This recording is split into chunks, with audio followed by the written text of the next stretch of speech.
Hi all, welcome back. If you've got all your class details set up, it'd be probably useful to have an overview sheet. We'll create a PI's overview and then also attach IV records. First, new dashboard and name it overview. Remember, we're going to use the duplication within Power BI. Steve constantly reinventing the wheel. So go to your MP4 dash, select the overview card, right click, copy visual.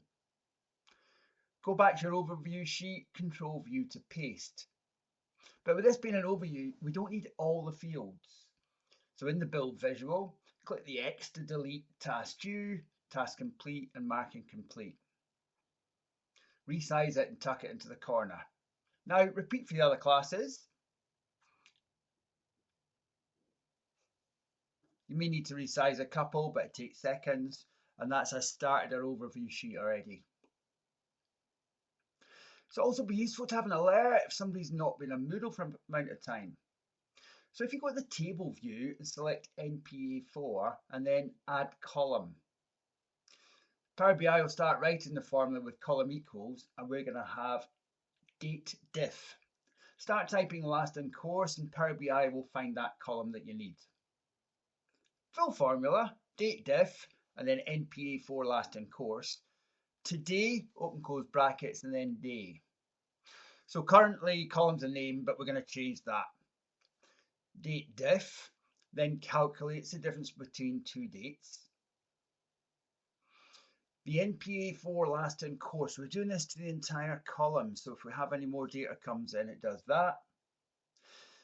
Today, open close brackets, is the formula for today, so it's always up to date. And then having day at the end returns the amount of days and the difference between those two dates.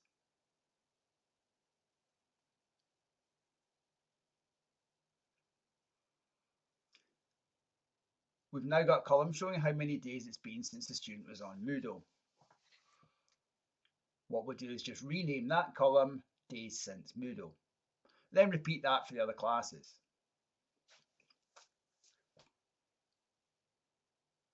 Reminder of the following there. Obviously, as I say, NPA4 will update depending which class you're on. Also, your numbers will be different because it's up to date. Now we're going to add an alert. Starting with the NPA4, select the Moodle progress table and add that field, days since Moodle. You might have to resize it a wee bit for it all to show. We want to add an alert so that if a student, for example, hasn't been on Moodle for 2 weeks, we'll do that to identify. But as I put there, your numbers are going to be slightly different because we're using this dynamic field today, but it'll work itself out.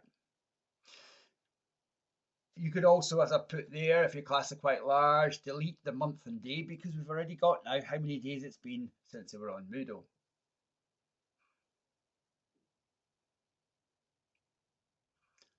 To set up the alert, we'll go to Cell Elements and Format Visual.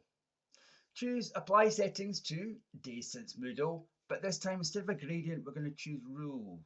We want to set up a rule so that if Days since Moodle is over 14, it goes red. But we want, as I say, we want a rule rather than gradient. And this is what we're going to do. If it's more than or equal to 0 and less than 7, make it go green.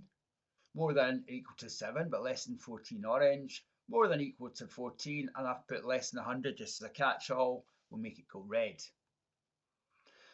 But as per previous, because we're using this dynamic equals today to work it out from today, obviously with this data set being a bit older, it'll all go red, but we will just adjust in your own class. And then if you're really clever, you can actually set up a Power Automate that would send you an email or the student if they haven't been on Moodle for a designated amount of time. We'll take a wee break there and come back. I think that's plenty for just now, and we'll come back and do the IV records.